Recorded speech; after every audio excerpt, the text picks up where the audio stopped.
Well, howdy, folks. So this is day 2 of our World War I notes. It is a Friday night, and I am sitting here doing these notes with you. Aren't we lucky? So, but I find this stuff really interesting. This is the stuff that I think some of you guys like. You get to hear about the weapons and all that kind of stuff from the war that we don't really talk about a whole lot in regular American history. So let's talk again about World War I and weapons. The first thing we're going to talk about is strategy. And let's talk about propaganda. So what I'd like you to do right now is out loud give a definition of what is propaganda. What is it used for? How does it work?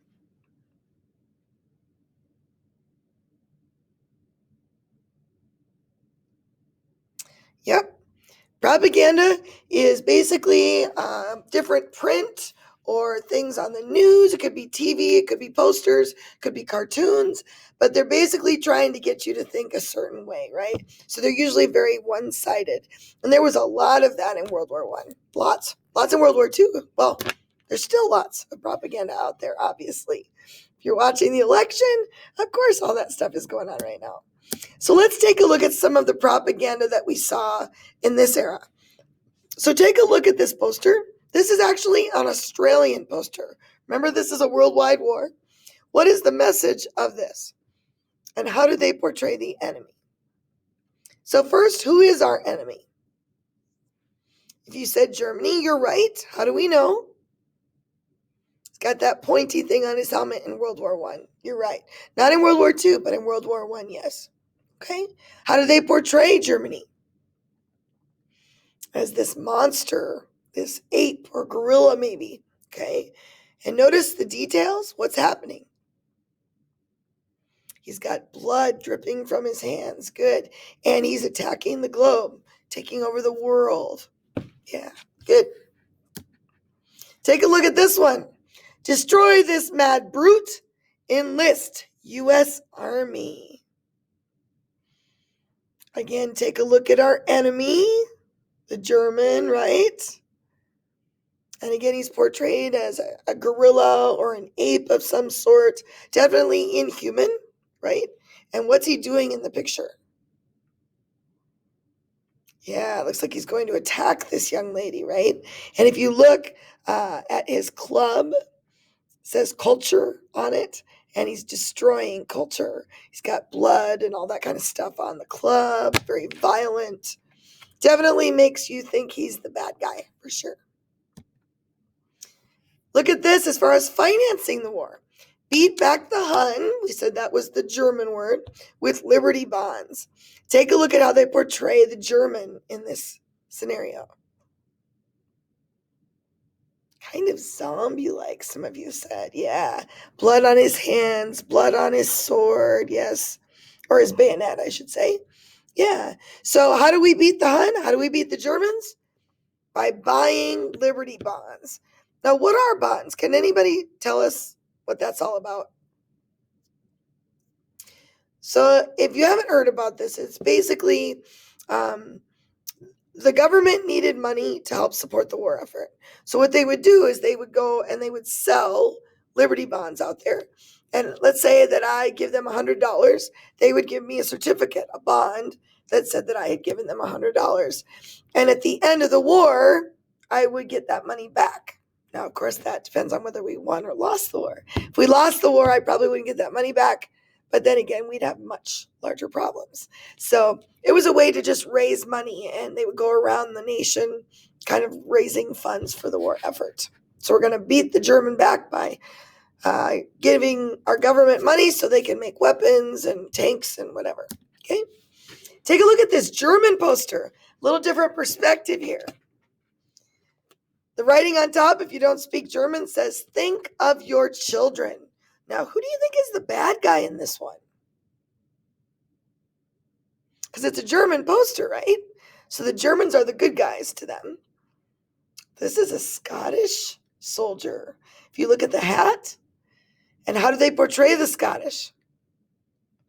Yeah, as a snake. And who's he's attacking? They're babies. Of all things, they're baby. Horrible. Good. All right, so let's see what's going on in this war. Remember that Germany is fighting a two-front war.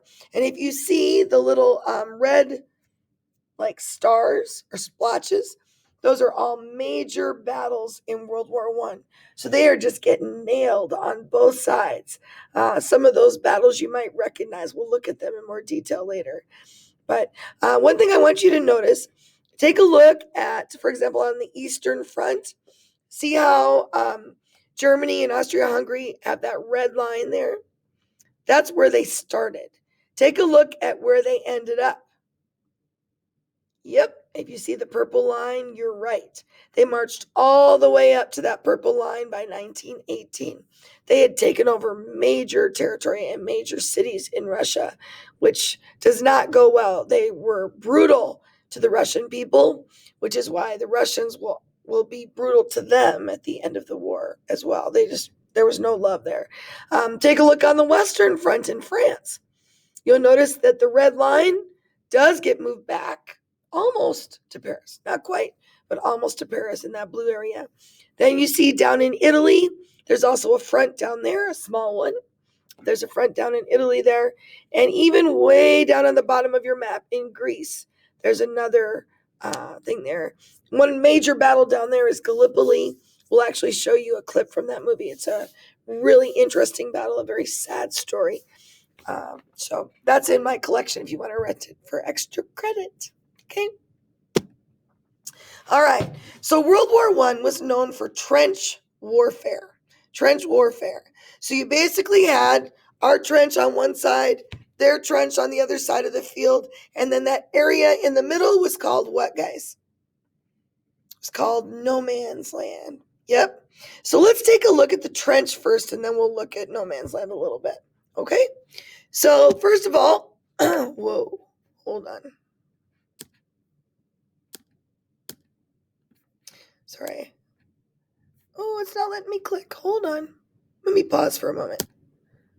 Okay, I forgot since I wasn't on my smartboard that I can't move these with a click because we're not on smartboard right now. So I'm going to have to do it in this version here. So let's take a look at what's behind these little things here. Up in front, of course, you have no man's land. And that continues all the way over here until we get to the enemy's trench. Okay? Up here, you've got the forward listening post right in here. And this is where you would send a couple of your soldiers. Everybody took a turn up there, and they would sit up there and be listening for the enemy that's maybe sneaking across or ready to attack. And then you would let them know that they were coming. Okay? Take a look at this here. This is the communication trench between the different trenches. Now you'll notice something. The trenches are not all a straight line. And there's a reason for that. Let's say that a grenade falls right here. If you have a straight line, it could blow up all the way down the line and kill a lot more people. So it went kind of like zigzags, like a zipper, so that hopefully it would stop some of the explosions here with those walls there. Smart idea, okay? Those are parados, protection from explosions, like you see there, okay?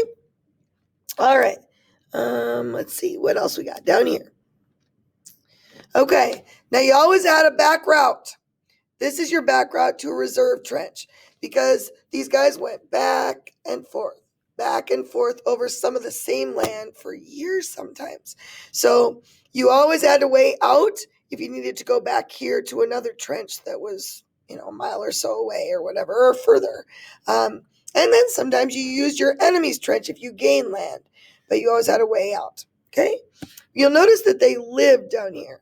So this was actually the company headquarters dugout. They had bunk beds underground and desks and maps and all that kind of stuff. The guys weren't always so lucky. You look here, this is the front line trench, and I'm going to show you another picture that shows it sideways so you can see where they hid when they got attacked and stuff like that. I'll show you that on another slide. Okay? Okay. Moving on. As we said, the middle ground between the two trenches was called no man's land. Now, I'm going to show you a clip from a movie, and I want you to look at no man's land. This is actually a true story about a unit that ends up getting stuck and surrounded because they move forward and they assume that their sides are supported, and the sides on their flanks didn't move forward, and so they end up surrounded by the Germans. And I want you to see what it was like for them at no man's land. Okay, you just got done watching a scene from this movie, The Lost Battalion. What did you notice? What did you see in no man's land? Dead bodies, absolutely. What else? Craters, big explosive craters, right? Trees that have been burned down or have exploded. Good. Rats, lots of rats everywhere. In fact, the guys used to kill them and make a collection of all these different rats, and they were as big as dogs. They were huge. What did you notice about how they crossed no man's land? Still old style, right? They're still marching in a line, kind of like they did in the Civil War in some ways. And it's insane because here we have new weapons like machine guns, and they just mow these guys down. It's just horrible, right? Yeah. Did anybody figure out what was in the basket on the back of that guy's back? Any guesses? Carrier pigeons. Because they did have radios at that time, but they had to be connected by a wire. They didn't have wireless. And so the first thing the enemy would do would be to take out your wire. We had guards that would try to guard that wire, but they would usually kill them and cut the wire. And then you'd be completely surrounded and you'd have no way to get help. So they sent carrier pigeons. Yep, and they carried those with them as well. No man's land was a horrible, horrible, barren wasteland. Sometimes the mud was so deep that you could actually drown in some of those pits. Just a horrible place to be. Okay, so let's take a look at some of these pictures. I'm going to get out of this slide here so I can move some of these for you. Okay, so first of all, take a look at this picture up on top. This is the periscope that they use there. Kind of neat. I don't know if you ever made one of these when you were a kid, but it kind of goes, it's got mirrors in it so that you can see up above. Because if you pop that head up above that sandbag, they'd take your head off. So you had to be very careful. Now, take a look at this. This is the trench from the side view. There's your enemy over here. You got barbed wire all across there. We almost forgot mentioning barbed wire in no man's land. Why would they put barbed wire out there? It's used for a reason. Yep, slows people down, makes them an easier target. Either they have to cut through it, go over it, or go under it, which means it slows them down, plus it can also catch them, so they're an easier target as well. Yep, they had all kinds of barbed wire out there. Good. So we got barbed wire. Up here, this is the parapet. They would set their gun up here as they would shoot. And then this was actually the elbow rest where they would put their elbows as they were trying to shoot. This is your ammunition shelf because you had to be able to reach your bullets. Down here you had your fire step. This is basically where you stepped to go up and shoot. And then notice you had duck boards and a sump down here because we had water, we had mud. So they would try to create some kind of a level so you were above all the water and the muck. Down here, very important. This saved a lot of their lives. This is the dugout. When they were getting hit by bombs and explosions, they would hide out down here in this dugout, and that's basically all they had to kind of protect them. Now you'll notice they also have a parapet on the back side, because what if they get attacked from the rear? They've been flanked or something like that. So they had to be able to shoot from either sides. Okay, and over here, I don't know if you can see this, but when you blow it up bigger, you'll see they basically had to link, these are all sandbags along these edges here, guys, and they would actually link them in with these different, it's almost like tent stakes, and they would link them into the mud and stuff like that. I was just reading a story about this guy that just said, again, they would share trenches when they move forward or backward, and here there was like leg bones sticking out of the wall of this trench, and they would hang their stuff on it. Because what are you going to do? I mean, if you really broke down, you wouldn't be any use. So you just dealt with it, Skulls, all kinds of stuff. Smelly place, obviously. Here you'll see the guys in their trench there. It's wartime. Winter. Explosions in no man's land. Real people. Faces. Young men just like you.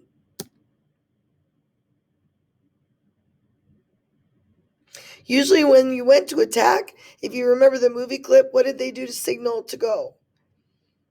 Yeah, they blew a whistle. Well, it wasn't like the enemy didn't hear the whistle, so they knew it was coming too. That was a scary moment for sure. I believe it. Now take a look at this. This is quite the story. The captured German trench was an abomination, with dead piled upon dead. On the ground where you walked, above the parapets, in the walls of the trench, half buried, with either their heads sticking out, or their feet, or their hand, or their knees. In the end, one gets used to living beside corpses, or Maccabees as we call them. They not only cease to make us uncomfortable, but they even make us laugh. One of my soldiers hung his canteen to a foot that was projecting over the wall. The odor of the corpse was nauseating, but pipes soon got the better of it. Toward noon, a messenger came to bring orders from the captain.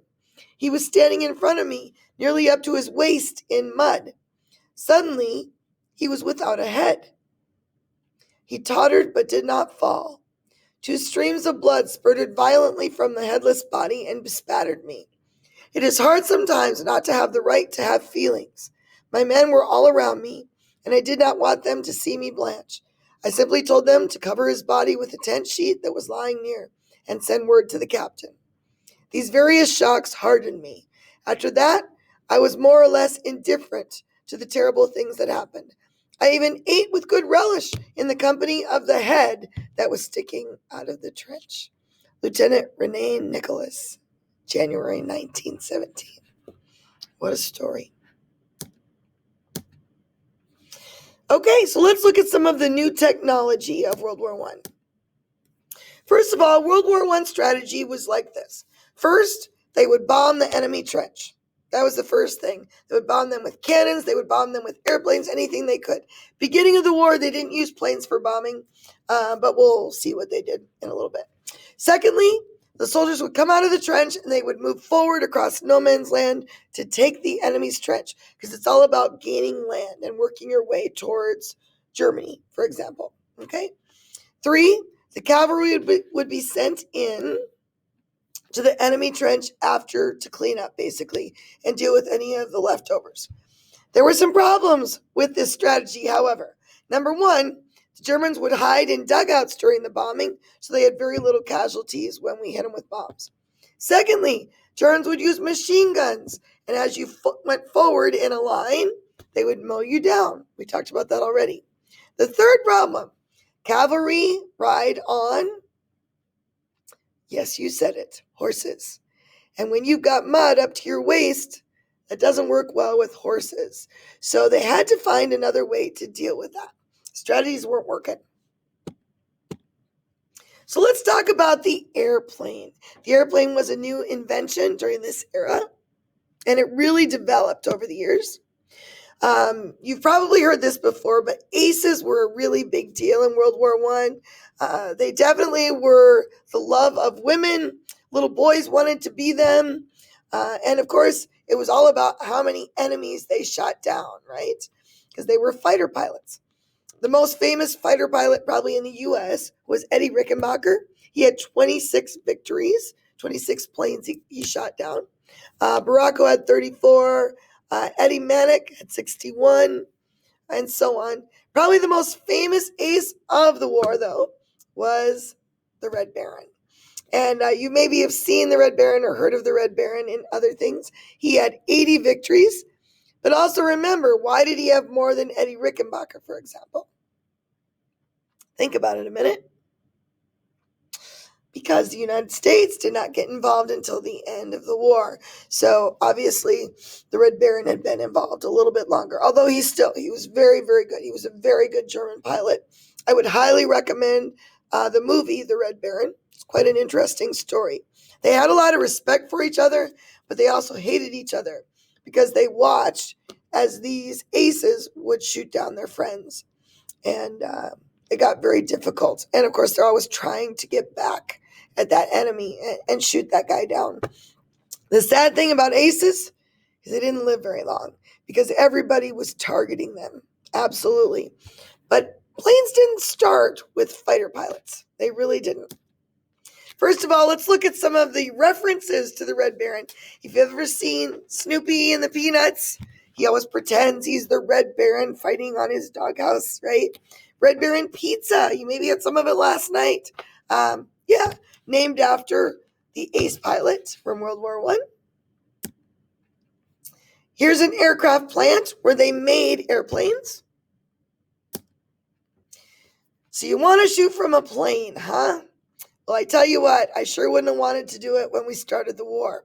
So planes first started just for reconnaissance. They were up there to spy on the enemy. In fact, there are stories of German planes and British planes and pilots like waving to each other as they went by because they were just used for spying. Now, these pilots, they carried pistols in the cockpit with them. Does anybody know why? Well, these planes are made of mostly wood, fiber, stuff like that, stuff that's easily burnable. And the worst way you could go as a pilot was to burn to death. So they always carried a pistol in case they were burning. They could shoot themselves before they burned to death. So they carried them for that reason. As I said, the planes were made of wood and fabric. Well, what happened is they attached machine guns up above, but the machine guns let off flames, and they had such recoil that would actually knock the engine out of gear. So it was quite a problem. They had to keep above the propeller because you didn't want to shoot your propeller off, right? So they mounted it on the wing, but within reach of the pilot.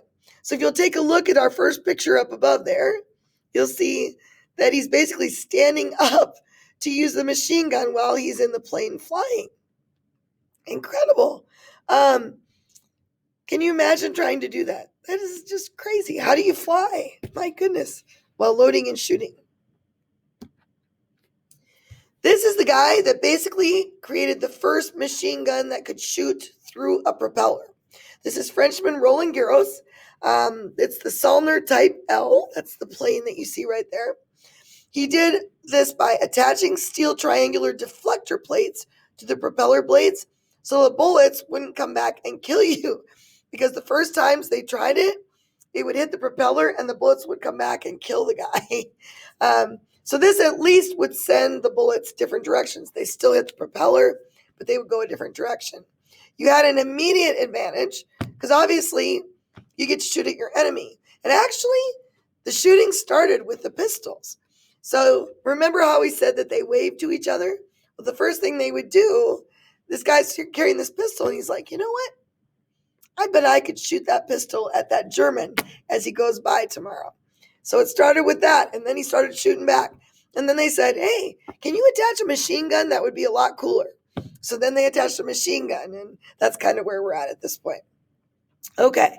So it did have an advantage. However, it did damage to your propellers. I mean, there's no way that it couldn't eventually. Garros was eventually shot down, and his technology was captured by the Germans, who decided to use it. Yes, the Frenchman really didn't get to use it yet. He was still working on it. And the Germans actually used this to improve their warfare. So a guy named Anthony Fokker took that plane to another step and created the Fokker fighter here. This is the first true fighter plane.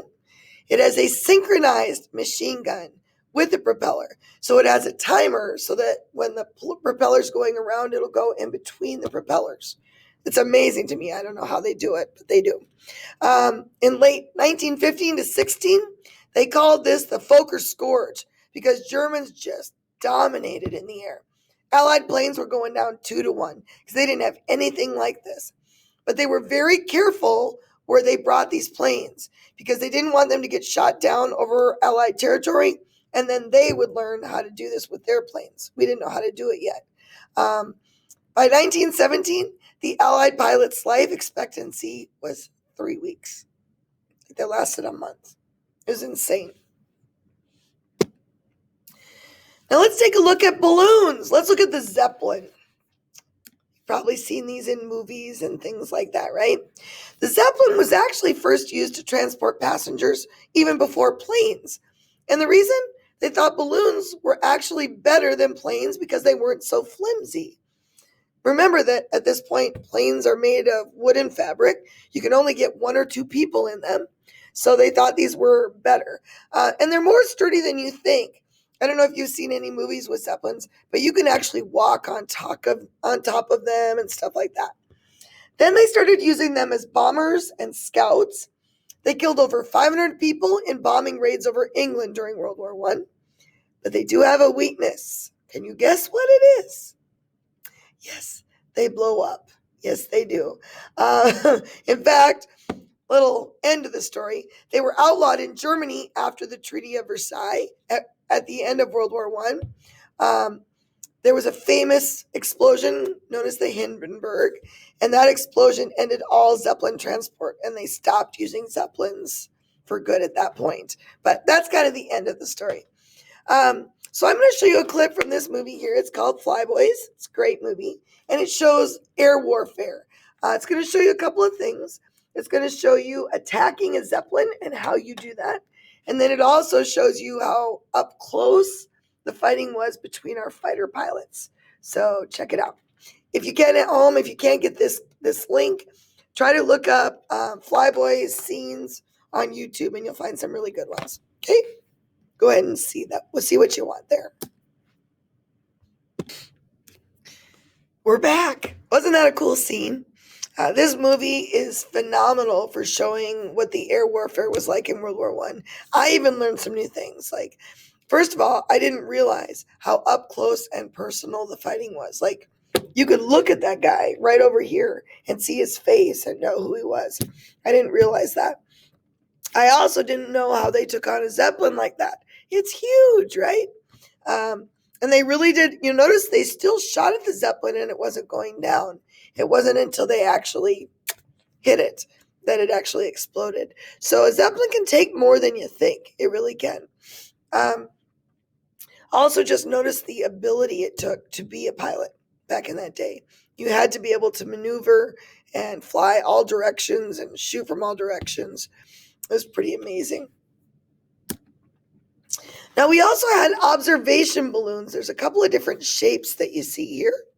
Balloonists, they called them. These have been used since the French Revolution. It was used for observation of the enemy for the most part, especially because they were looking for machine guns to find out where those machine guns were located. They also used it with the Navy because it could get up higher and they could spot submarines that were coming at them. Originally, they were filled with hydrogen, but because of their explosive nature, during World War I, they used helium, which obviously wasn't as bad. Balloonists were actually the first to use parachutes. You know, we talk about how paratroopers were the first of their kind in World War II. Well, actually, there were people that jumped out of things with parachutes, but they weren't planes. They were balloons. These balloons were protected with everything they had. They were protected by machine guns, anti-aircraft guns, and then fighter planes also surrounded them to protect them. Those trying to take out these balloons were called balloon busters in World War I, and they would try to attack most of the time from above to avoid the guns below that were protecting them. So they would come from out of the sky when you're blinded by the sun or by the clouds, and they would come and try to attack. All right, let's talk about the tank. This is the beginning of using tanks in war. This is the Mark I. Well, actually, let's talk about Little Willie first. Little Willie over here on the left was the very first tank built, and that inspired the Mark I in 1916. Well, let's find out what's going on here. The tank was used to end the stalemate on the front line caused by the machine gun.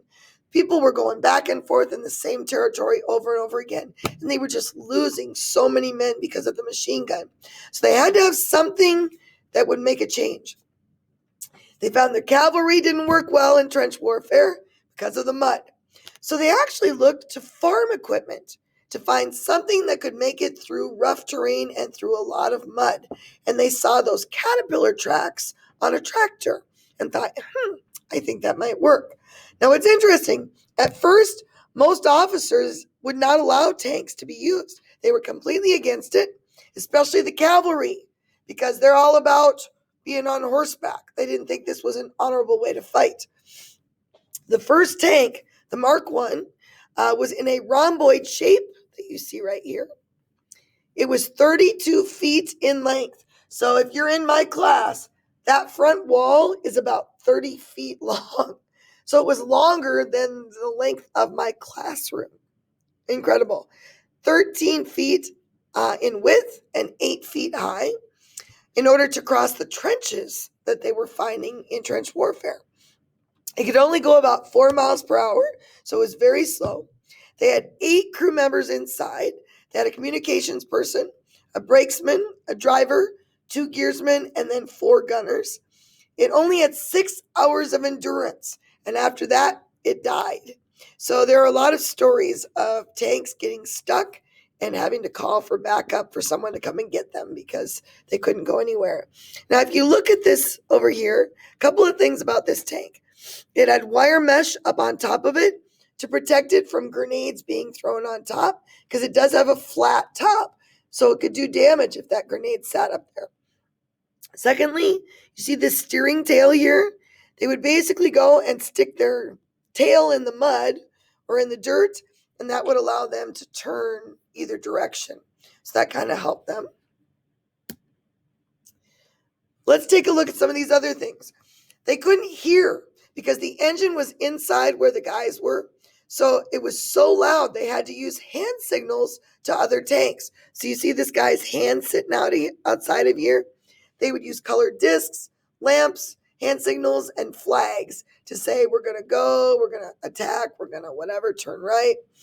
Unfortunately, because the engine was where all the guys were located, it would fill with carbon monoxide. And it also got to 122 degrees Fahrenheit. So there were times where the entire crew would pass out and they'd be laying there and they'd have to get help. They also had engine problems as well. If you look at this behind my picture here, this is actually the chainmail mask made out of leather and chainmail that they were given to wear in the tanks because it would help them not to be hit by fragments. However, it was so freaking hot in there, most of them wouldn't wear this because it was too hot to wear.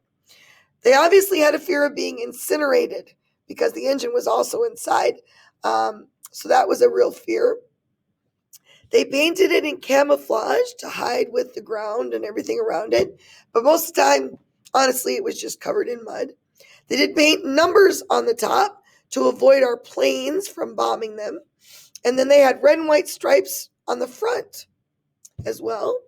There was no wireless communications. So in order to communicate with home, they actually used carrier pigeons.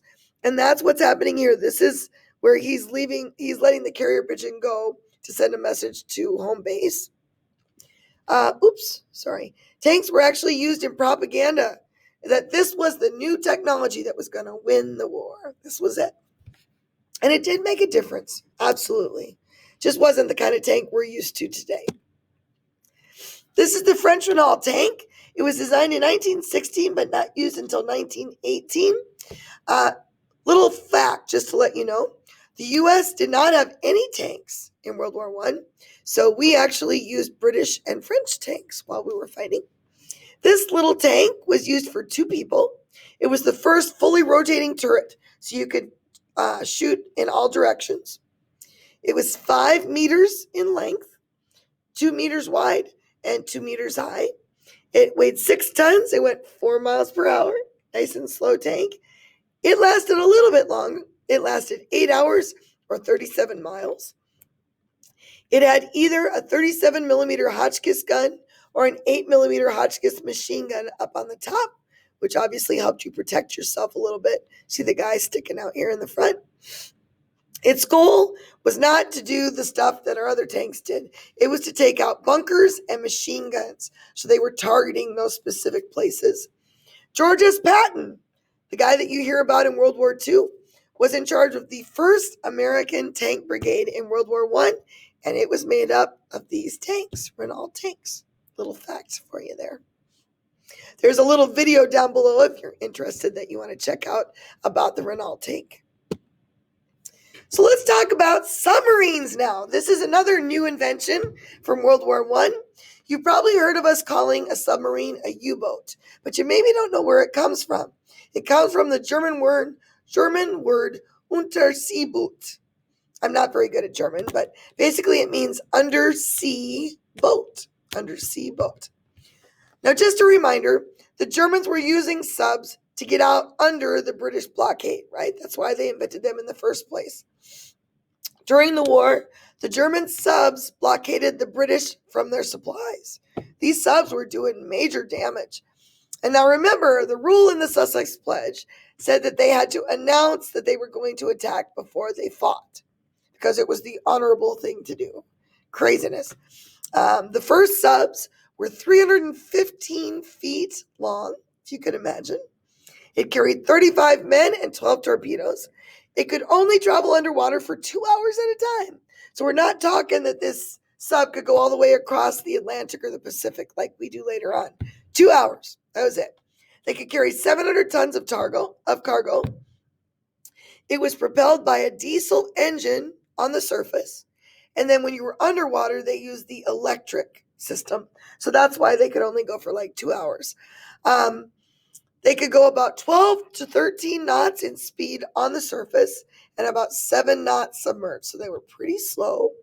They did add deck guns later on and 48 mines that they could place to kind of protect them later on. So they learned a lot in World War I. If you take a look at this map, from October of 1916 to January of 1917, 4 months, German subs sank 1.4 million tons of shipping for the Allies. Towards the end, they would actually, they used these to protect convoys, and then they decreased those numbers. At the time of surrender, all of the German subs were handed over. Of the 360 German subs built, 178 were lost, as well as 5,000 men, but 11 million tons of shipping were destroyed by that point. Take a look at this map, and you see all these dots? These are all ships sunk by U-boats in 1916 and 1917. By the end of the war, take a look at all these. These are in 1917 and 1918. Look at all those ships. All those ships were sunk. My goodness. A lot of guys died. That's all I have to say. Very sad. Now, they mentioned a convoy. You remember, as you crossed the ocean, you kind of protected your ships. And in particular, you want to protect your supplies. So you put your supplies in the center of this convoy. A couple of things about a convoy. First of all, notice it's not like trucks where you just go right behind each other. They are not nose to tail, because remember, at night, you may not be able to see very well. And if someone stops, you might ram each other. So you basically staggered yourselves like you see here. On the outside, you had destroyers who went on kind of a zigzag course so the subs wouldn't lock on with their torpedoes. In World War II, we start adding subs on the outside here for protection as well. But World War I, we're using ships. Now in the front, you had your lead destroyer. This is the person going out, checking for mines, basically testing the water to see what's coming. Then you had your light cruiser flagship that leaded your group. And this one is kind of interesting. This is the torpedo boat that towed the balloon. And the balloon was the one that spotted subs, because of course they're up so high, they could maybe see some of those subs that were coming at them.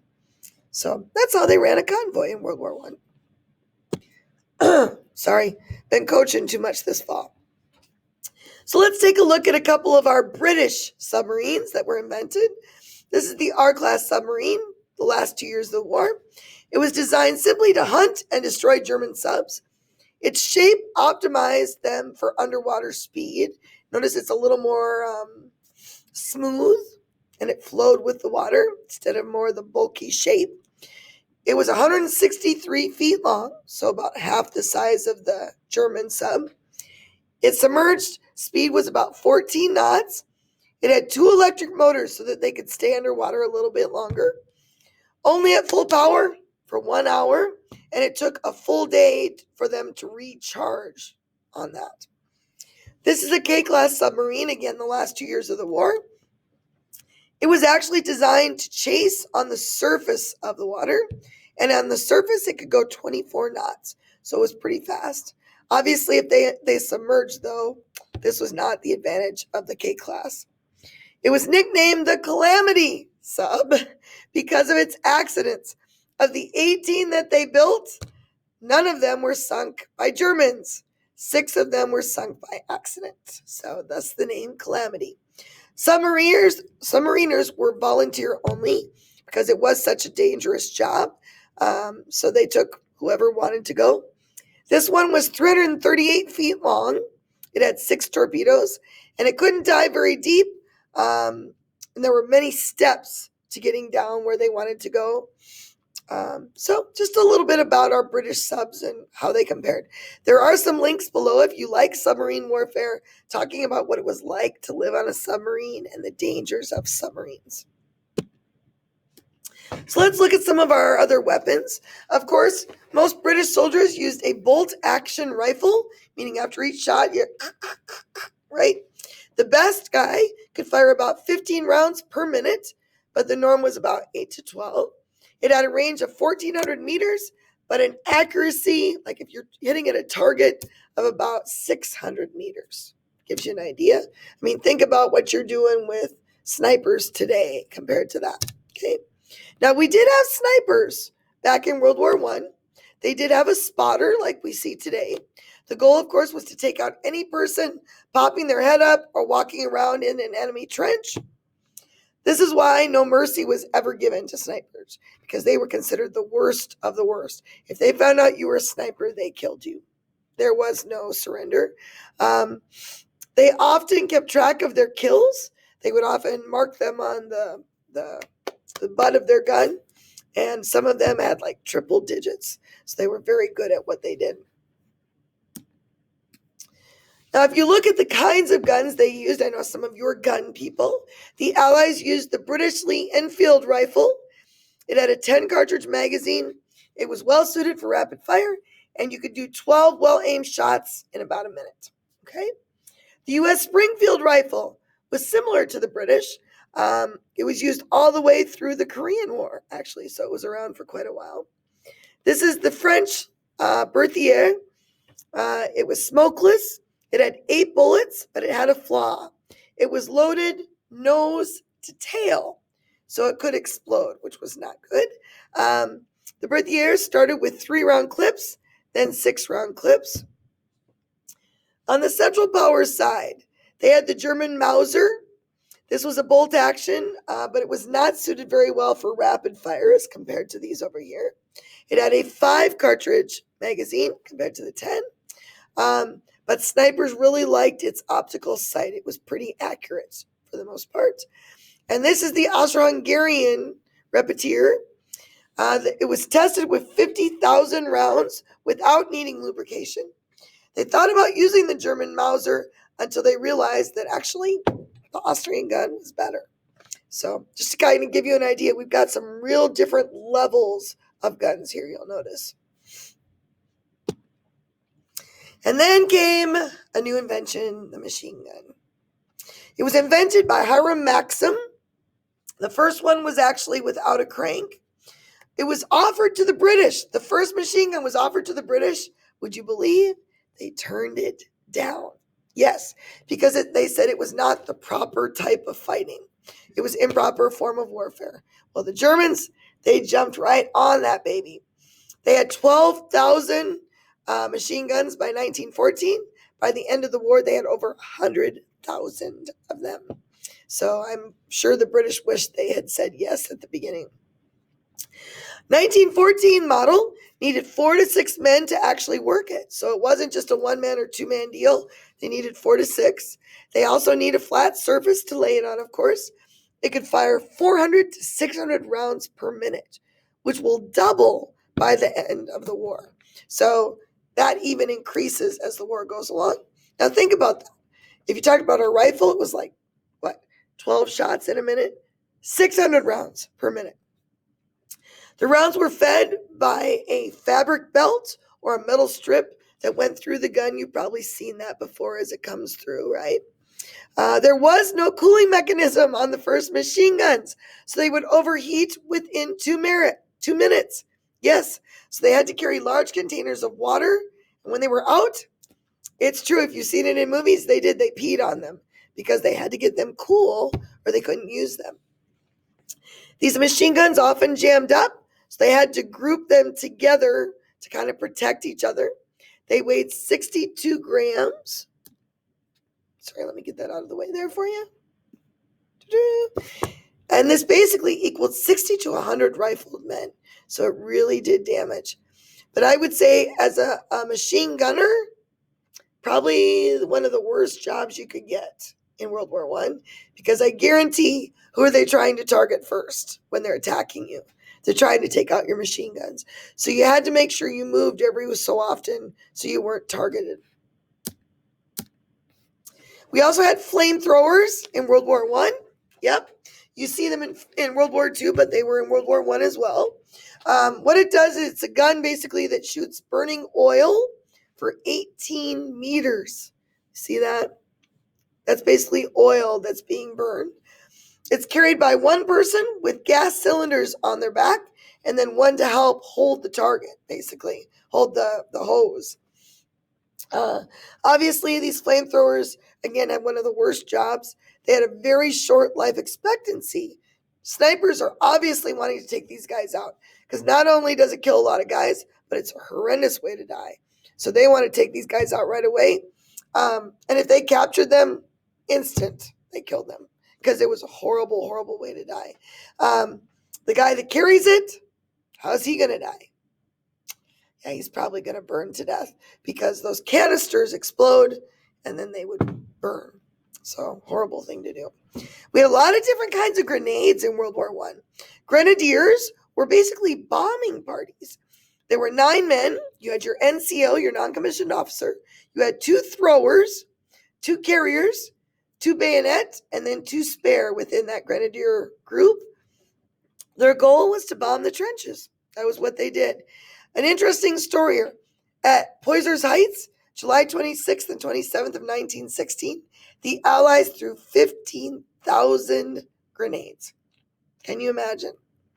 The British produced 500,000 grenades each week, so they were constantly trying to get more grenades out to the men. Here's just an example of one of the bombs. This is actually a jam tin bomb. They also had cup grenades, like at the end of your rifle there. They had stick bombs, pineapple grenades, because they look like a pineapple, and they had gas grenades, all kinds of different grenades that they used. This is actually Krupp's Big Bertha gun. Some say it was named for Mrs. Krupp because she was a little overweight. Let's say that. The Krupp family was a really famous industrial family. It was used for mortar fire, as you can imagine, and it hit a distance of about 8 miles. So imagine shooting it here and hitting it, I don't know, halfway to Valley Springs, So it's a very powerful gun.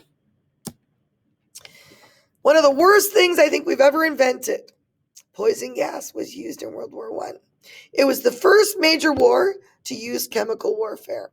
The French were actually the first to use tear gas on Germans. At the Second Battle of Ypres, the Germans used chlorine gas. What's really sad is the Allies were not prepared, even though they had been warned. POW said, they're going to take you out with these chemicals. They've got these chemicals they're going to use. But they didn't listen to them. They didn't believe them. And literally, when it happened, they just ran. They ran away. They were so afraid. Tons of people dead. The Germans were condemned for this, yet both sides had used chemical warfare by this point in the war. But because of the number of people they killed at that battle, they were considered the bad guys. They used mustard gas and chlorine gas. Those were the most common. They caused blindness, suffocation, and death. What's really sad is you'll see like rows of guys leaving the war, following each other with their hands on shoulders in front, and all of them are blind because the gas has destroyed their eyes. They can't see it ever again. They'll be blind for the rest of their life. Suffocation. Like I say, gas was one of the worst ways to die. If you didn't get that mask on and it didn't protect you, it got into your lungs, and you would basically start coughing up chunks of your lungs. A lot of guys would actually shoot their own people if they saw they were at this point, because they knew that they would end up in the hospital and they were going to die anyway, and they would have horrible, horrible moments for those last moments of their life. So they would rather give them a merciful death than to have to die by poison gas. They did use gas masks, and I'll show you one if you're here in my class. But what's interesting is the guys said they felt like they were suffocating, and the truth is they actually were. What they didn't know is that the little mechanized thing inside there that made you, oxygen, carbon dioxide, was actually feeding more carbon dioxide back in, so they were actually suffocating. Now, something you might not know is the enemies actually used sneeze gas on their opponents, so they would start sneezing, and they would pull off their gas mask, and then they would die of the other gases that they had, like mustard gas and chlorine gas. So, horrible, horrible thing. All right. Interesting. British did not use the word gas. They were called accessories because they didn't want to look like a bad guy to be using gas. At the Battle of Loos, the British retaliation of chlorine canisters, they threw them out. Well, the wind turned on them. And all of a sudden, all of that gas came right on top of them. So they ended up killing more of their own people than the enemy. So you've always got to think about wind when you use gas. They also used phosphine gas. It's called a white star gas. And what was scary about phosgene was that you couldn't see it. It was blind. The other stuff you could see. You could see it settling. It caused less coughing. And so you didn't think you'd been infected. And then you would start having symptoms like 48 hours later. And it would be even worse symptoms than the other stuff you'd seen before. So it was nasty stuff. Mustard gas, of course. We actually used artillery shells to distribute the mustard gas and shoot it into their area. No mask could protect you with mustard gas. You would get blisters on the inside of your body and the outside of your body. It was so painful. And it also stayed in the soil. So once it had been hit, you couldn't take that trench or use it because it stayed in the soil, and you would actually get those blisters from it. It caused blindness, suffocation, and death, like we said. So for protection, they started with cotton pads with bicarbonate soda held over their mouth. Then they tried urine-drenched cloth. And then finally, gas masks were used. But like we said, they were actually suffocating. What's interesting is after the invention and the use of poison gas in World War I, gas attacks were outlawed at The Hague. So the rules of war say you don't use gas anymore. As we said, it caused blindness. Many veterans were not able to work. Death could take up to 5 weeks after having a gas attack. So like I said, many of them were put out of their misery so that they wouldn't have to deal with that. Like we said, it was outlawed in 1925. Here's a gas attack clip. If you're interested, you can check that out. Take a look at the picture up above. This is what I was talking about. All these guys going home and they're blind for the rest of their lives. Look at the casualties from gas down below, the number of people that died. Like, for example, Russia, 56,000 deaths, 419,000 casualties from gas. 200,000, 190,000, 188,000. Bad stuff. Okay, so at this point, we're going to leave and come back on day 3 and talk about the battles of World War I. So thanks for joining me, and I hope you have a great night.